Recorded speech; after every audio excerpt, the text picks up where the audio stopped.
పిల్లలు ఎంతో ఇష్టంగా తినే ఈ బనానా చిప్స్‌ని క్రంచీగా అండ్ క్రిస్పీగా మన ఇంట్లోనే చాలా సింపుల్‌గా ప్రిపేర్ చేసుకోవచ్చండి. అదెలానో చూసేద్దాం. ఫస్ట్ మనం ఈ బనానా చిప్స్ చేసుకోవడానికి ఫ్రెష్‌గా ఉన్న పచ్చి అరటికాయల్ని తీసుకోవాలండి.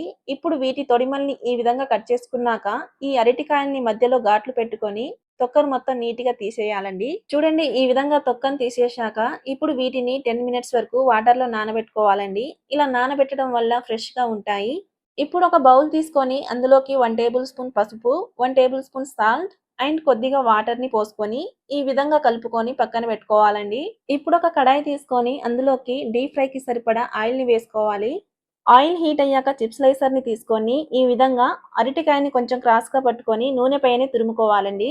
ఈ విధంగా తురుముకున్నాక మంటను హై ఫ్లేమ్‌లో ఉంచి వెంటనే ఒకసారి కలుపుకోవాలి. ఇప్పుడు ముందుగా రెడీ చేసి పెట్టుకున్న పసుపు నీళ్ళను వేసి అంతా కలిసేలా మళ్ళొకసారి కలుపుకోవాలండి. ఈ అరటికాయ ముక్కల్ని క్రిస్పీగా వేయించుకున్నాక ఆయిల్‌లోని బబుల్స్ తగ్గాక వీటిని తీసేయాలండి. అంతేనండి, ఎంతో క్రంచీగా ఉండి బనానా చిప్స్ అయితే రెడీ అయింది. ఈ వీడియో గనుక మీకు నచ్చినట్టయితే లైక్ చేసి సబ్స్క్రైబ్ చేయండి. అలాగే పక్కనున్న బెల్ ఐకాన్‌ని కూడా ప్రెస్ చేయండి.